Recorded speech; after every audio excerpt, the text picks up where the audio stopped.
University. Tonight we are celebrating the publication of Begin Again, 150 Kansas Poems, which was edited by the Kansas poet laureate Karen Miriam Goldberg. She had the wonderful idea this year to celebrate the Kansas sesquicentennial to put up on her blog poems by 150 different poems celebrating Kansas. And then those poems in turn got made into this anthology of poetry. So they're doing a big 20-city or town book tour. And so tonight is our turn in Pittsburgh. And we have so many writers that are related to Pittsburgh in the book that's really a nice thing. So the way we'll run this tonight is I will introduce a writer, they'll read, I'll get up, I'll introduce another writer, they'll read, I'll just keep getting up and down. So I thought to move this speedily along that I would read first since I'm already up here. And but I should mention that we do have books for sale. They are $15 and the money goes directly to the writers in the book, which is nice. So please buy one on your way out when you get your cookies and coffee and water for a nice reception. Okay. Also, I should remind you, because this is what I do at readings, please turn off your cell phones and please don't text or surf the internet during the reading. It annoys people.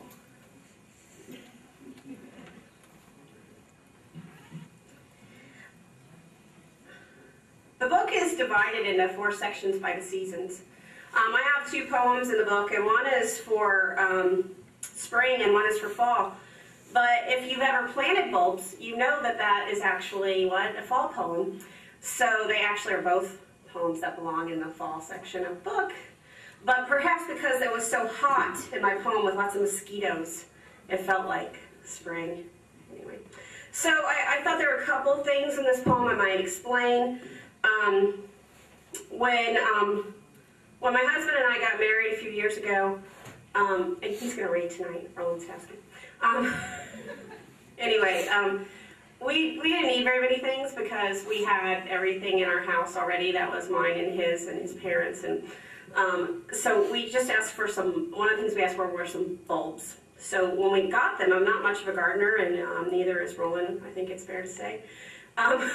We said, oh my goodness, we had to plant 120 of these things. And we went out and we bought the bulb planting tool that you stick in the ground and it makes the nice cylinder hole. We thought we were being so clever and appropriate, but it was made out of aluminum, which, if you've ever done this, you understand why that's just wrong. So anyway, so that occurs in the poem. And then there's also a literary allusion or a reference to gatekeepers of the underworld, and that's all I think I need to explain. The title of the poem is named after one of the flowers. Lily-flowered tulips. My hands are covered in dirt. I dig in dank soil, dense enough to bend back the cheap handle of our new-bought bulb planting tool. Mosquitoes blur between my eyes and bangs, and I can't wipe sweat from my face with these earthen hands. In each tubed hole, I reach an old spoon to tap its tip against the bracing bulb. I'm trying to see into the earth, but the dark minions are in my eyes, and the green flopping leaves of hosta remind me how many things, from plant to double-headed dog or gatekeeper waiting for change, are meant to keep me from seeing down into it. Our world wants up, amongst the bite and sting and sweat. The dug earth might smell of wet dog and blackened leaf, and the tulips might wave to us, each spring coming, but they're as close as we can get, and not nearly enough. No merging of our world will ever occur with that of our still loved and harder to remember dead. And speaking of death, we planted them close to the hostas, with the idea being that the hostas stay green and then you don't accidentally mow your tulip leaves before you should. But the hostas are much too large and now the tulips no longer come up. So I don't think I introduced myself. I'm Laura Lee Washburn. I'm the director of the Visiting Writer Series. That was like a hosta takeover. That's a good one. Okay, so this is the last poem I'll read before I introduce our next reader. I read this here before, and I observed one year at our all-faculty meeting at the beginning of the year that everybody but me had just had their hair cut. And I thought, oh, that's what you do. You know, it's the beginning of the school year, and you're supposed to look right. And so that's in this poem, and also I was writing about the same little patch of dirt outside of grass outside of our house where we have the cicada killers. I don't know if you guys know what those look like. They look like big giant bees, and they fly low to the ground. And what they do is they kill cicadas. They don't kill cicadas. Sorry, wrong. That's the whole point. They bring them down into these holes where they put them in like this waking death coma-like state, so that the next year when the cicada killer's babies are born, they have something to eat. If they killed them right away, they would have already decomposed. Right? So in this poem, I connect that with teaching. Hopefully you'll see how. And the only other thing I should mention is I mentioned a plant called the marshmallow, which is a hibiscus. Profession for the teachers. Has summer ever not wound to school, wounding me with its incessant buzz and chirp, work, work, work, dead and gone, done and gone? I try to freeze the days with compressors and sleep, keep the nights as late as I can, blinking dots and books, a few tasks, the mechanics, the stylist, the party, and the jaunt. When the moon blooms full and bright as marigolds, and the naked ladies pop up pink and plain as ever, while the marshmallows wave over small rooftops, and the cicadas are stunned and dragged down into burrows to live twice their lives as food for some other species young, we wake again and go. We teachers, we book holders, we paralyzed buzzers, our hair trimmed and our clothes new, we go unarmed into their burrows, bringing our lives along.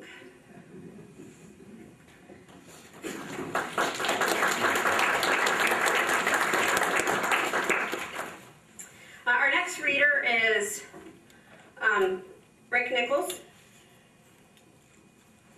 and he wrote 51 Burma shave-like rhymes and a poem, Messengers, for his book, 50 Sermons, 50 States, Presentations from the Pulpit for the People of America. He lives in an old river house with a good view of Missouri at Leavenworth and has dubbed himself the Border Bard. And we welcome him here to Pittsburgh.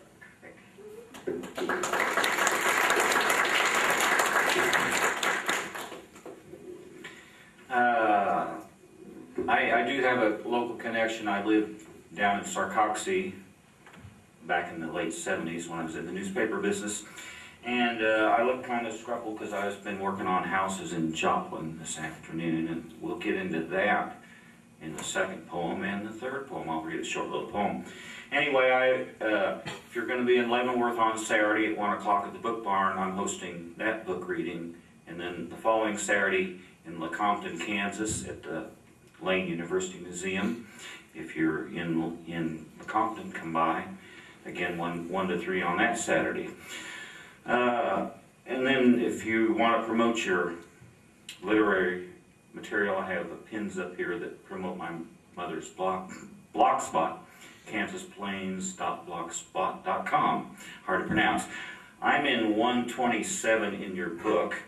I'm going to read this poem first, then I'm going to read the poem that I wrote a year later, and you'll see the contrast between light and dark, happy and not so happy. And then I'll read a poem that kind of ties in with with Joplin. Anyway, 127 is in the book here, Odyssey Through Oberlin.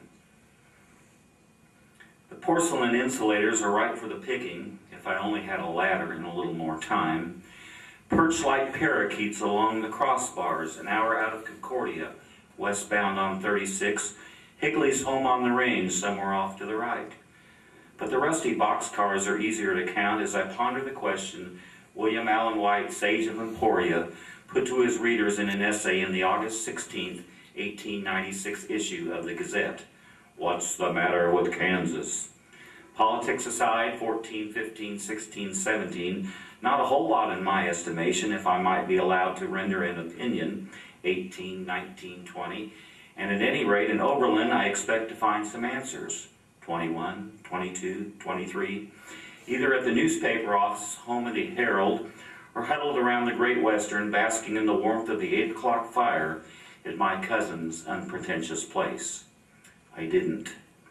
Only the affirmation of answers supplied earlier in the kind eyes of the jack-of-all-trades, who flags me down with a friendly wave after hearing my right front tire go whap, whap, whap over the brick-paved street, then offers to help. And the sunny smile of the high school girl next door, who also hears my tires whap, whap, whap, and springs from the front porch to join the jack-of-all-trades, then wants to know if I'd like to borrow her cell phone. In the steady eyes of the high school boy, often next door, who follows skinny jeans to the scene and is there to pull me up when I trip at the curb, trying to beat them all to the tire. Welcome to Oberlin, Red Devils country, site of the state's last Indian raid. But today I meet no devils, only angels.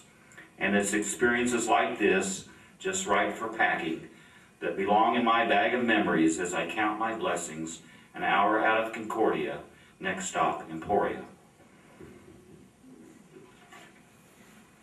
And I made the same trip a year later, just a few weeks ago, and so here's what's happened in the intervening year in my own life.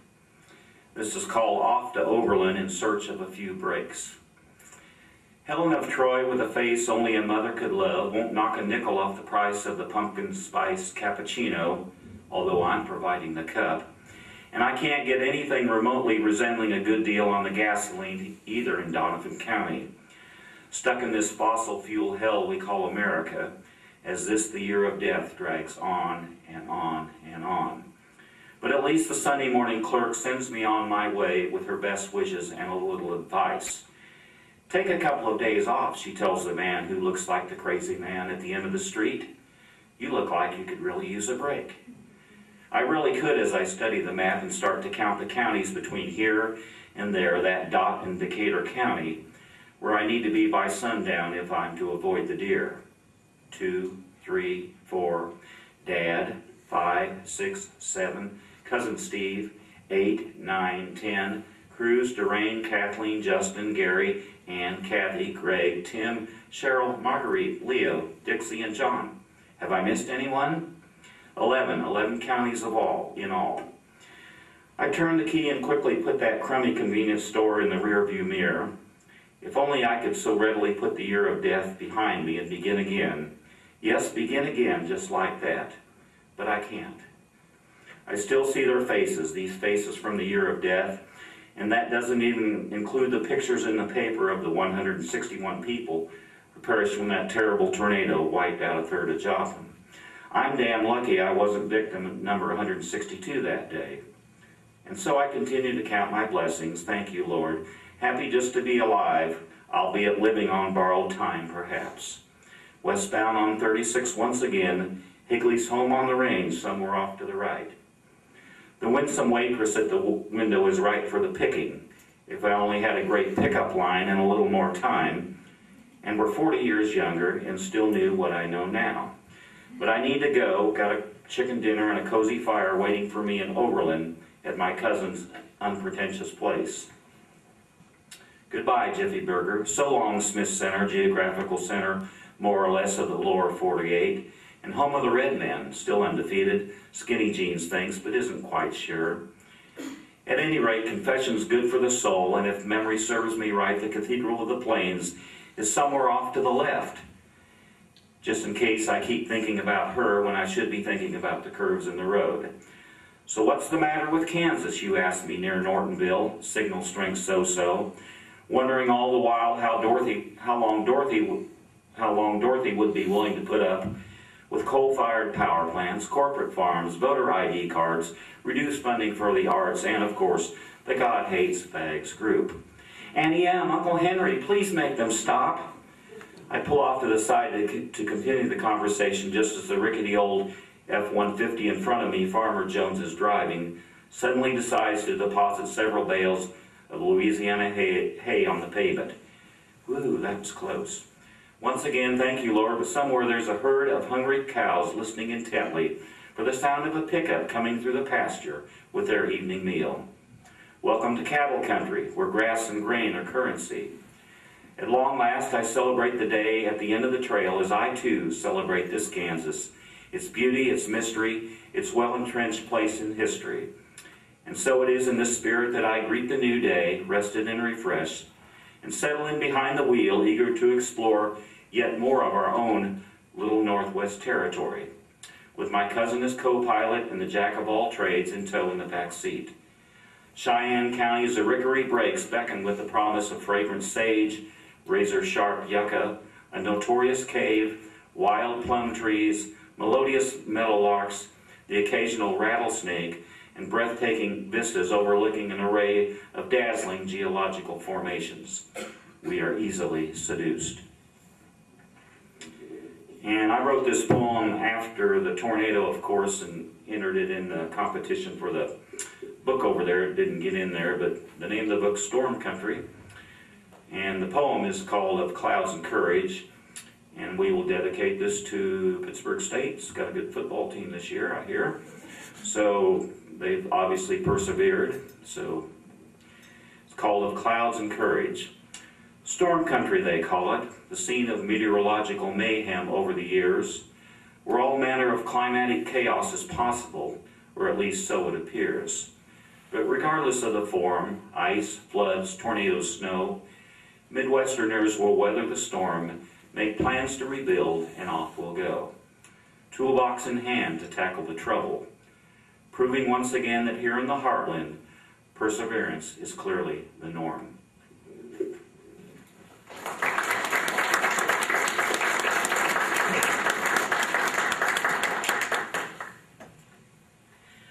Our next reader is my good friend, Lorraine, whose name I don't know how to pronounce. Yeah, is it Achey? Okay, thanks. I feel like I should ask you before now. Yes, we've had plenty of time. It's always in writing, you know. So Lorraine Achey is our next reader. That's how you say her name. For her, poetry writing started with her 6th grade teacher's encouragement and has continued with varying, I'm going to say increasing, success over the years.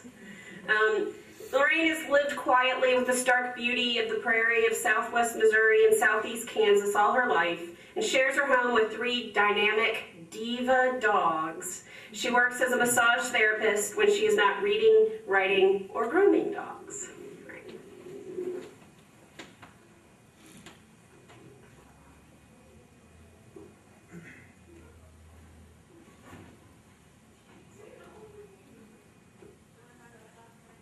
Having said that about having the 3 dogs, as much as I would love to stand here and everybody read, one of the dogs is at home with ear surgery, so I need to get out after I read, but I'll be thinking of you guys. Come here. Are you okay? Okay. Tango Trio. A ballroom floor, so dark not even the slick mirrored surface reflects a pinpoint of starlight. 3 dancers, night blind to their delicate feet, only feeling supple boots that caress their toes. Partners gone or never come. 3 women prepare to dance their recoming into life being, to tangle with pencil, keyboard, leaking pens, trailing black vines of revision and uncertainty. At round tables, white paper orbs filled with flames that echo the music, illuminate those restless circling satellites. An audience insatiable for blood, drama, or explosion, wanting every stroke of rough graphite to annihilate boredom. But it's only tango, and 3 women dancing as sinuously as they can, with all the grace they have left after their day scalps them. Minds raw and churning with ideas they can't trap in the Tupperware they're either filling or washing or putting away. Power swirling around and out the stainless steel kitchen sink, the stove burning imagination to a lump of cinder. Work kidnapping their clave heartbeats, lost on the long commute as they listen to audiobooks they could have written. Thank you.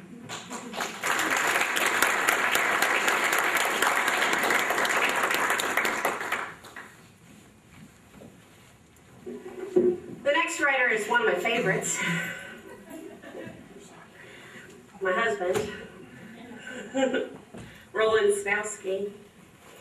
He worked in Kansas wheat fields as a teenager, so in addition to living in Kansas now, he has that connection.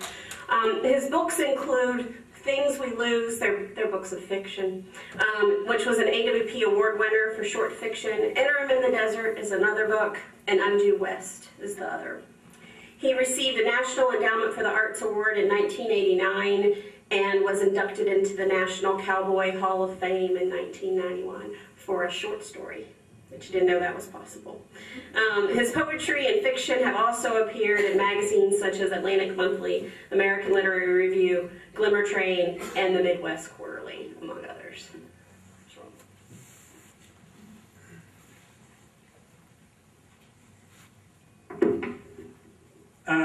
I'm going to read 2 poems, and they're both in the book. The first one's called Fog, and what was it, a couple of years ago, I think, we were headed to Kansas City, and it was, I mean, the space you could see ahead and behind you was about the length of this room, I think, for what seemed like all day long. Anyway, Fog. The faded, sometimes missing line at the highway's edge conspires this morning with fog, a moving dome of uncertainty, and the muscle in my chest that clenches and relaxes tamely now, but picks secret reasons and moments to race. Bored by its mundane life, its narrow choices, beat day and night, or stop. Nurses plug their patients into machines. We are piecework. Collect their printouts. And the shiny doctor descends, thumps, taps, listens, says, take your pulse often. As in the song, I think, keep a close watch. But I don't say it and shut the doors gently so not to alarm the hovering fog. And this is, the other one is about as close as I could get to a Christmas poem, I guess. And if I were to dedicate this, I suppose I would dedicate it to the house we live on Jefferson Street. It's called Thump.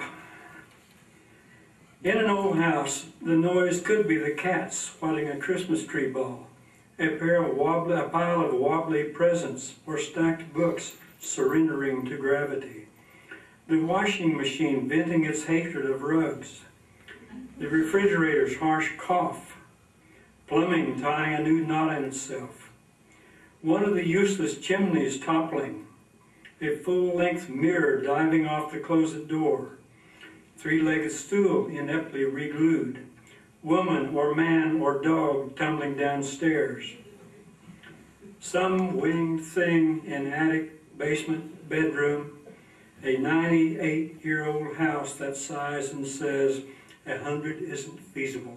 I can't. Thank you.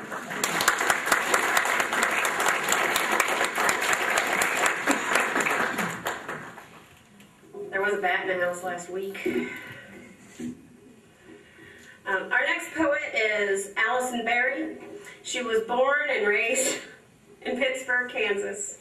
She received her bachelor's degree from Cornell College and her master's from Pittsburg State University. She lives in Pittsburgh with her wife and son, and she teaches English and women's studies here at Pitt State. Allison.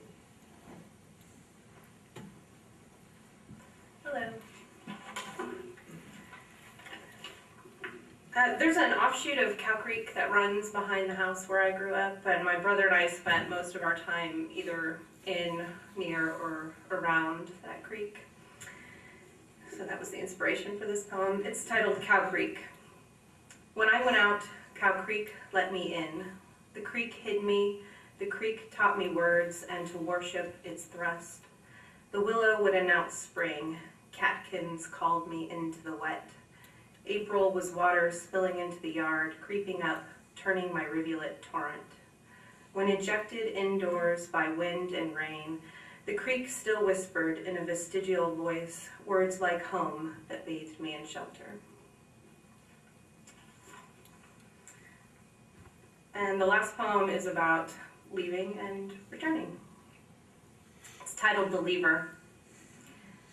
The crabapple Kansas of 16 ran me mad, ran me away from the flatness and fleeting green, ran me to the woman, St. Teresa, the cherub-faced social worker who I would meet much later, mid-20s. She held the same promise of an unborn child, the promise that in the end, all becomes dirt. There were women to love, but only if I could confuse love with its opposite, and only if the women were fine believing the lies we lay down to create, lies like whispers of ourselves reflected in our glisten and sheen. I met illness too. For me, cancer. But what is all of this to Kansas? What of St. Teresa, who sold a cocaine death, who sold addiction and called it artistry, who etched the minutes in my face like years, who tried to feed me and fill the hole left from losing those childhood plains? Does Kansas miss the lever? And will Kansas keep me if I return? You will never know my Kansas, never know its summer song, sung over wheat, whistled by wind, the hollering promise of salvation for those of us trying to crawl our way back. Kansas can never be home until it has been lost.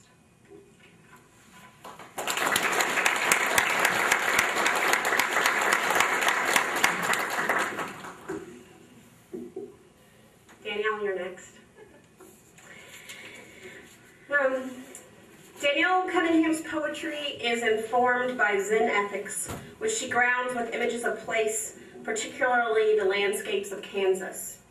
Her poetry has been published in the Cow Creek Review, the SCK Celebration Program, and has been the focus of her thesis for a Master of Arts in English at Pitt State. And Danielle will also be reading a poem by Al Bordelani, who couldn't be here tonight. I'll leave you his bio if you want. I'm going to start out with Al's poem because, frankly, I like it better. He can't be here tonight for a variety of reasons, some of which are, well, he's going to be learning to sponge dive, or he's trying to find the actual purpose for tonsils, and maybe why aglets are called aglets instead of, like, the plastic thingy at the end of a shoelace. So I have been given the great honor of reading his poem. His poem is titled A Kansan Visits New York City, and he had a much more exciting experience than I did when I visited New York State, but then I stayed on the freeways, and then we went to Rikers Island, and then we got back on the freeway and left. So, from Al, A Kansan Visits New York City. When the neighbor's dog barks in the rain, at the wind, in the vines of honeysuckle, you remember the crowd rippling down Mulberry Street into Chinatown. Like leaves on a fence row, they interconnect and lace into a rope of green, an occasional blossom lifting from the braid. Thank you, Al. That's a great poem, isn't it? Okay, now I'll read mine, which is not nearly as exciting. A little background first. I fell in love with the Flint Hills a couple of decades ago. Yeah, I'm that old. Desolate landscapes are just like, wow. They're so full of life. The grasses are everywhere, and there's little critters running around and doing their little critterly things. And the sky is just so huge. All you have to do is just hold out your arms and you can touch it. And the wind, it's there and it's breathing with you. And then it also takes your hair and lifts it and ties it into knots, and it goes up in your nose. And if you're really lucky, it'll go up in Walter's nose. That's not evil, by the way. It's affectionate. I wrote this particular poem, though, about southeast Kansas because we came here and it was sweaty and it was hot, and the water table in my backyard is like this high above my yard. We have crawdads everywhere. The cat is in heaven, me, not so much. Still, the sky, if you get past the trees, is huge. Then there's critters running around everywhere, and there's of course a lot of grass in case you haven't noticed. But this particular poem, it's got long lines and it's kind of reflective, I like to think. So it's kind of like Whitman stuff. I don't like Whitman stuff, so I decided to appreciate him whether I liked it or not. It's a work in progress. So, my poem, I, in fellowship, after Whitman. Whitetail converge in the morning dew, conferencing over some farmer's new beans in casual dozens. Mourning doves line barbed wire fences and power lines, nattering above walk-in hunting fields marked with blaze orange ribbons. Armadillos shoot through brush that clumps up in ditches, steps ahead of mowers, carving space for autumnal flash floods. A bobcat hunches along the hedgerow, on the trail of breakfast, unconcerned with the coffee clutch of nettles chattering in her fur. A possum rattles along the road, oversized teeth clacking on anything edible, from the 3 days dead to truffle-shaped rocks. Turkey vultures hold Congress around a raccoon. They're stuck in filibuster. It's not dead, it's the wind. Can we eat it? Look for possum, go up the road. A blue heron sticks his nose up, thick waters of his strip-mined pond, lifts a leg, flaps a wing, but eats that sun perch anyway. An alligator guard grins like a fancy television wrestler, swishes through eddies into the river, looking for small fry. Grass, green, brown, yellow, and orange, plays percussion for the wind. Trees in tuxedos of moss dance the minuet of creaky bark. Corn twitters in its rows, twisting its gossip until it sounds like popping. I brush my hair from my face. The wind pushes my clothes. Rain licks my feet. The sun tastes my flesh. I resonate Kansas. Thank you.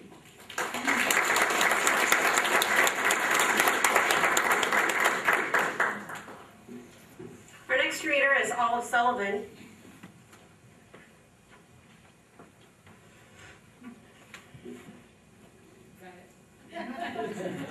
I had to find my place. I left the book for Danielle. Okay, Olive. Olive grew up in Pittsburg, Kansas. Since then, she has lived in cities, mountains, deserts, 2 foreign countries, and on an island. But she returns to Kansas landscapes for the images in her work. She lives with 2 big dogs and travels every chance she gets.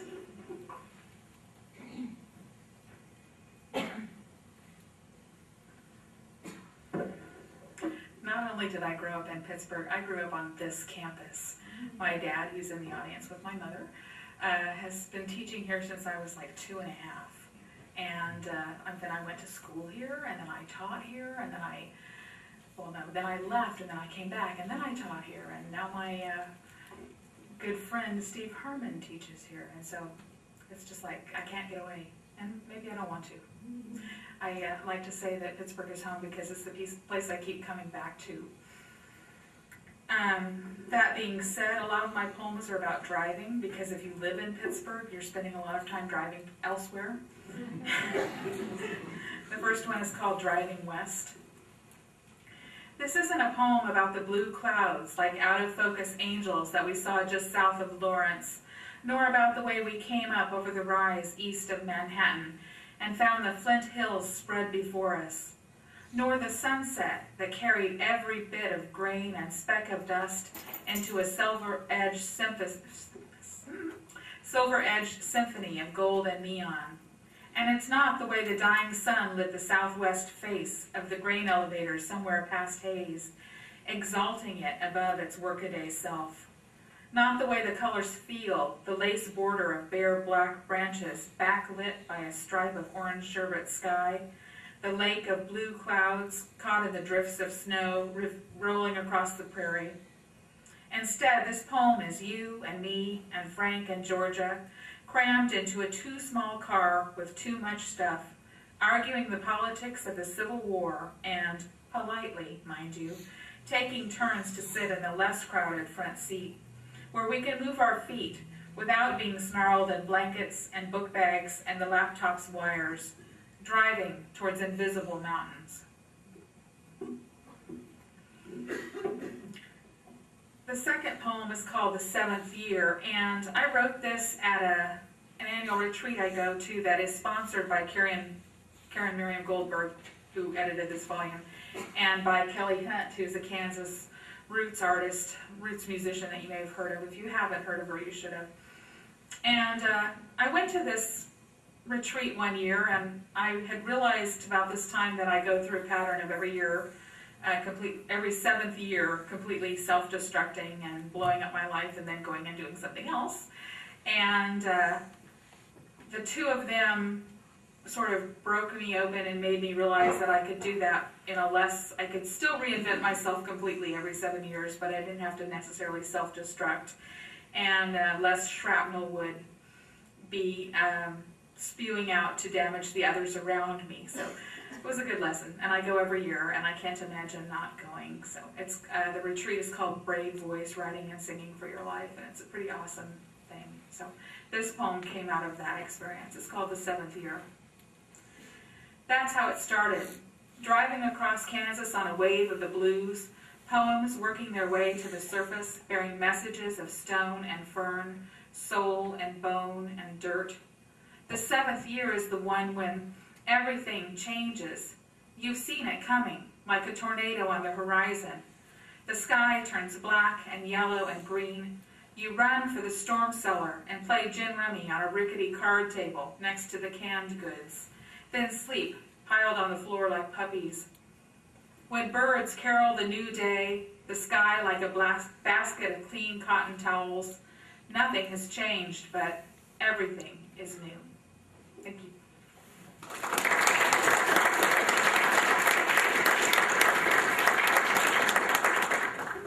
Well, there are a few writers here, as you might have noticed, that seem to hang out around Pittsburgh, but we also have a couple writers that drove all the way in, and our next reader is Max Yoho, who is a Topeka and a native Kansan, so he came all the way in for this. And he's a retired machinist and an award-winning Kansas author. The poem he'll read for us was originally published in Felicia, These Fish Are Delicious, from Dancing Goat Press. Thanks, Max.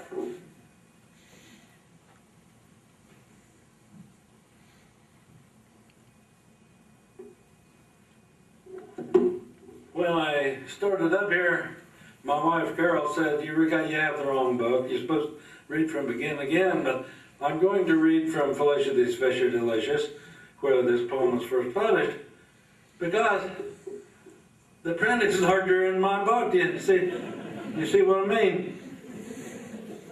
I'm going to read my poem called 1942. In your books, it's 176. I was very honored when Karen, our poet laureate, chose this poem to represent Veterans Day, Veterans Day, 11/11/11 this year. 1942, standing, close enough to feel the fresh turned gravel through my thin sole shoes. No fake grass to obscure the reality of that bare hole. Rifles popped and echoed. A faraway bugle gave us the saddest of all amens, which chilled and chilled. My father shuddered and pulled me close. Embarrassed and ashamed for him, I watched the tears leave his eyes to fall on the ground, which was only beginning to show its insatiable hunger for the young men of our town.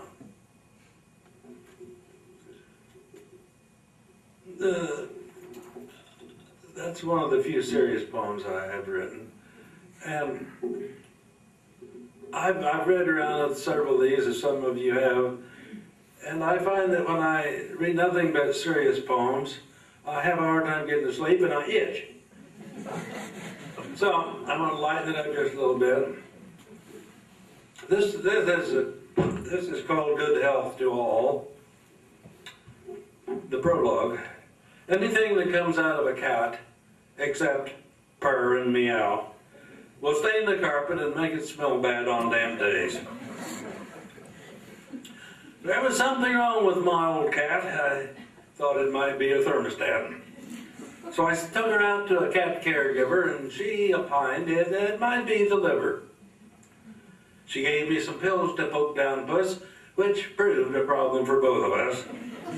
She needed 2 pills, but wouldn't take one. I set out to show her how it was done. I made a big show, and I took my time, but I swallowed that pill, about the size of a dime. I smiled real wide like I wanted more, but old Puss was staring out the door. So I held her head in the crook of my arm and said, "Puss, you know that I wouldn't harm you for anything, but I guess I will show you how to take this pill." I said, "This hurts me more than you." And then I swallowed another 2. She scratched and bit and tried to land, but I grabbed her leg and said, "Hot damn, I'm boss around here. I lead, you follow." I held her nose and made her swallow. So every day we had a fight. It really was a test of wills. But anyway, by Thursday night, we'd finished off that box of pills.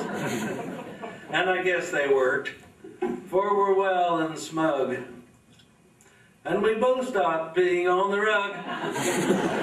Thank you.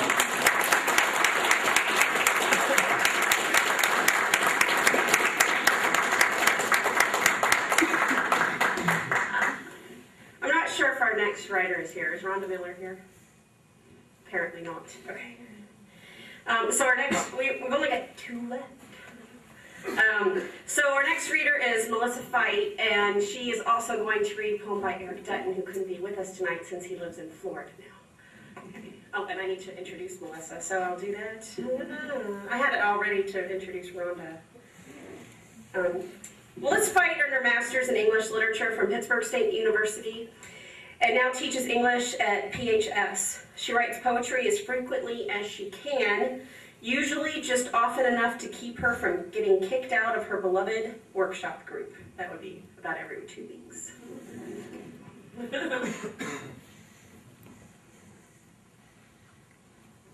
Hello. Okay, so I guess since Laura introduced me, I will read my poem first and not Eric's, and then I'll introduce Eric. So, my poem is not difficult to understand, so it really doesn't need any explanations, but I'll give a little background anyway. So I wrote this a couple years ago on Thanksgiving. I always go to my mother-in-law's house with a whole bunch of family, and that particular year it was unseasonably warm. It was really nice out, and so we got to spend the whole afternoon picking pecans, which was actually a lovely thing to do because it was Thanksgiving, and you know, you're supposed to be freezing, and instead we're just out in the sunshine, and I thought, what a nice moment, and let me try to write a poem about that. So that's what I did, and hope you like it. It's called Pecan Picking. If you are following along, it's on page 174. I'm used to teaching, and my students like to read along, so anyway. All right. Everything on the earth. I already messed up. That's not what it says. Let me start over. Okay. You would. It's my poem. I would feel worse if it was Eric's, but maybe not worse, because he's in Florida. He has no idea. Okay. All right. Everything on the ground is the color of tree bark. My earth-coated fingertips are my eyes, sifting through cracked leaves, pausing at every smooth pecan. Even while sprawled on a picnic blanket, my spine arched like a seal's, this work feels primitive, as if a family's survival depends on my filling one bucket, then another. The bluest sky in weeks overhead, I am too busy for worries or even dreams. So that's my poem. Oh! Well, thank you. And then I'll read what Eric had to say in his bio because it's really charming. But I'll also say a word about Eric. I like Eric a lot. He was in my writing group originally before he moved, and my writing group's one of my favorite things ever, and a bunch of us are in it who are reading today. Anyway, so we miss him a lot. He's a very good poet, and here's what he wrote about himself. Eric Dutton has done all of the big things in Kansas. He was born there, educated there, married and divorced there. He became a father there, He says there because he lives in Florida now, but Kansas will always be a here for him. So, and his poem is called Summer in Kansas. Summer in Kansas is one. It's on page 115. I didn't mess up, but I thought you might want to read along. Okay. Summer in Kansas is why, despite the legislature, despite the Board of Education, and the specter of God in politics, there is space for the atheist. Argument by design, the perfect balance of day and night, the fine cocktail of oxygen and carbon dioxide, the unaided perfection of the eye, it all falls apart in August, when the sun, the moist, smothering atmosphere, and the burning winds all stand forth against the lives of every worshiper and every blasphemer to show us this world was not made for us, and we are not so well made for this world, and the only defense against this creation is a tiny air conditioner of decidedly undivine design. Thank you.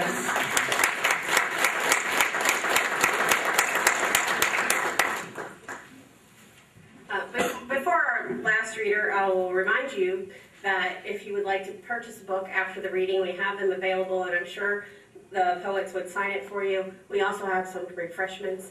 And again, before the last reader, did anybody show up to read that's in the book that I don't know about? Okay. Apparently not. Okay. So our last reader is Stephen E. Meads.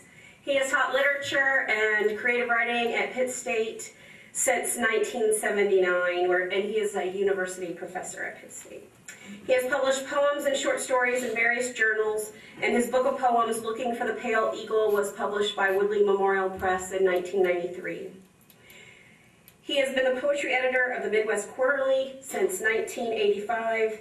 He is a former department chair and the former acting dean of the College of Arts and Sciences. Steve Meads. I didn't say stuff. The university professor.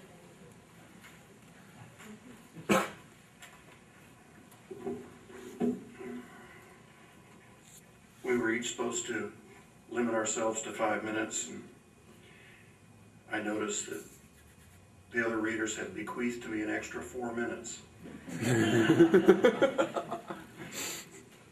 which to an English teacher is heaven. And we're used to keeping our students overtime anyway. Max, my grandmother was a Yoho. Yes. Yes. You know, you're not going to believe it. My grandmother was the Yoho also. On my mother's side, my grandmother's side. In keeping with the spirit of teaching, I hope to teach a couple of lessons with my poems tonight about inspiration. Sometimes people who don't write poetry ask the question, well, where did the idea for that come from? Where does your inspiration come from? And so I'm just going to suggest two very fertile areas of inspiration.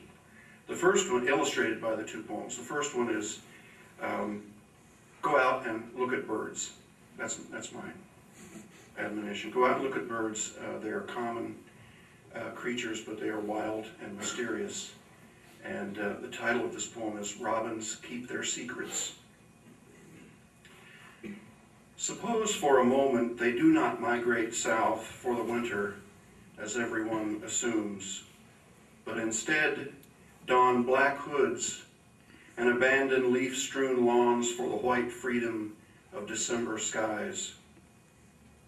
Were you to look just so, you might see flocks of them flashing their fiery badges where the sun has barely cleared the tops of distant trees. And were you walking in the woods where ice is just beginning to skim the creek that's pooling behind the fallen sycamores and oaks, if you listened, you might hear them scratching in the bracken, see their shadows mirrored in the surface of the stream as they bow to drink at the swifter, narrow sluices. That poem appears in this book. It's the only place it's been published. I was glad to find a place for it. I had submitted it to a number of journals, and it was always rejected because the readers they would send the readers' notes back and they would say, they do too migrate south in the winter. So, if you're looking for inspiration, look at birds. That's lesson number 1. And lesson number 2, take your dog out in the backyard for a poop and wait for the magic to start. This poem is entitled Night Sounds.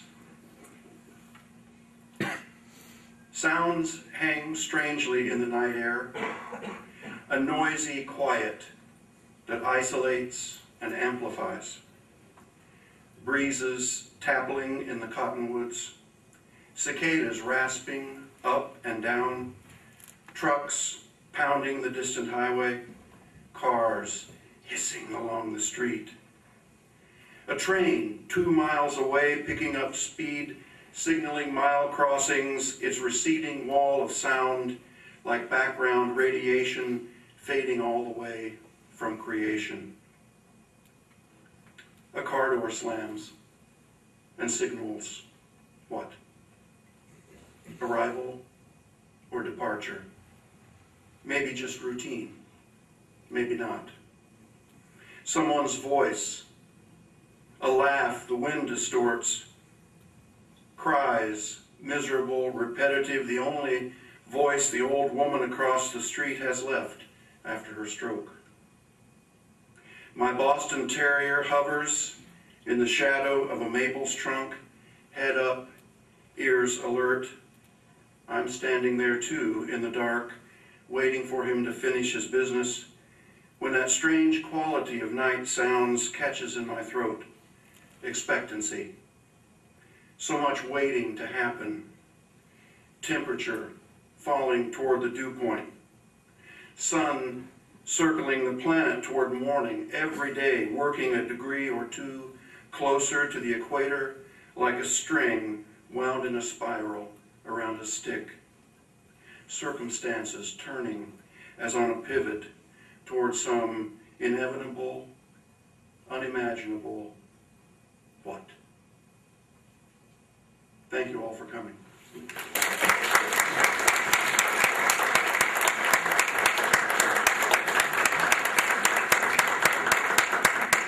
Thanks, everybody. We're finished. And great job, Brian. Great.